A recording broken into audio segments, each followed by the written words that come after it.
જય જવાન જય કિસાન વંદે માતરમ ભારત માતા કે જય। આપણે મિત્રો આવી રહ્યા છીએ દીવના કિલ્લાના પટ્ટાકડના મેદાનની અંદર બહાર જે પાછળની સાઈડ છે જોવા માટે। અને દીવમાં જાઓ તો ચોક્કસપણે પહેલાં તમે બહારનો જે કિલ્લો છે ત્યાં પહેલાં સંત જઈ આવું, કારણ કે અંદર પ્રવાસ કરશો પછી થાકી જશો તો બહારની જે ચીજ છે તમને દેખાશે નહીં। દીવ જાઓ કિલ્લાના ગેટ પાસેથી એની પાછળ દીવાશે, એની કોઈ ફી હોતી નથી।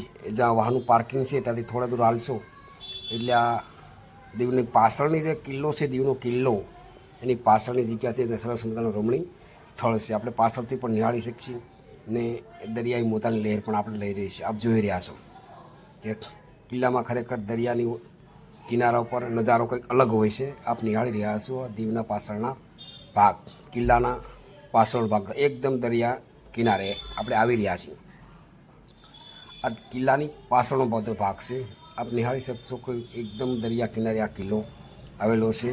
તેના દરિયાના મોજા પણ એ હિલોળા કરતા હોય છે અને દીવના કિલ્લાને અથડાઈની પાછા દરિયામાં જતા હોય છે। આપ નિહાળી રહ્યા છો દરિયાનો આ દીવનો વિશાળ દરિયાનો રેન્જ છે।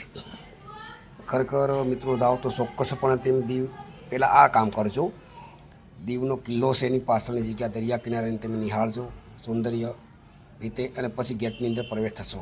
આપણે જોઈ રહ્યા હતા ગયા વખતે કે પહેલું આપણે જહાજ જોયું અને દીવમાં જાઓ તો પહેલે બીજું કામ આ આપણે કરવાનું છે। બીજો ટેપની અંદર કે કિલ્લાની બહારનો જે દરિયાનો વિશાળ રેન્જ છે, કુદરતી સૌંદર્ય છે, આપ નિહાળી રહ્યા છો। સારી બાજુ દરિયો છે ને વચ્ચે કિલ્લો છે, આપ નિહાળી રહ્યા છો કે સરસ મજાનું દરિયાની સારી બાજુ પાણી છે, નિહાળી રહ્યા છો આ કિલ્લાની અંદર। એટલે ખાસ એકવાર જાઓ તો પાછળની કિલ્લાનો જે પાછળનો ભાગ છે એનું મનોરમ્ય સ્થળ છે અને કુદરતી વાતાવરણ છે। તમે એકવાર જશો એટલે તો જ તમને ખ્યાલ આવશે કે ખરેખર આ કિલ્લાની હેતુ શું છે। તમે પાછળથી જોશો તો ખ્યાલ આવશે કે આ કિલ્લામાં કંઈક અજનબી જ કાલ્પનિક છે। આપણી ઉત્સાહ કિલ્લા છે, સારી બાજુ દરિયાઈ પાણી વહે છે એટલે ખાસ તમે જોજો આ દરિયાની જે માહોલ છે, એના મોજા છે, એના તરંગો છે અને પછી ગેટની અંદર પ્રવેશ થવાનું છે। એટલે ખાસ મિત્રો નોંધ લેજો। દીવના કિલ્લા પર જાઓ તો પહેલું આપણે જહાજનું લીધું, ત્યારબાદ આપણે બીજું સ્ટેપ કે જે દીવનો કિલ્લો છે એની બહારની આપણે પહેલાં રાઉન્ડ મારી લેવાનું। દરિયા કિનારાનો નજારો અલગ આપણને કંઈક જોવા મળશે। આપ જોઈ રહ્યા છો સરસ મજાનો દરિયા કિનારો હિલો કર્યો છે એકદમ દીવના કિલ્લાની બાજુમાં, એટલે કે દીવનો કિલ્લો જ દરિયાની વચ્ચે છે, એનો નજારો કંઈક અલગ જ હોય છે અને આપ જોઈ રહ્યા છો નરી આંખે। તો ચોક્કસપણે દીવ જવાનું થાય તો ચોક્કસપણે પહેલાં આ કામ કરજો।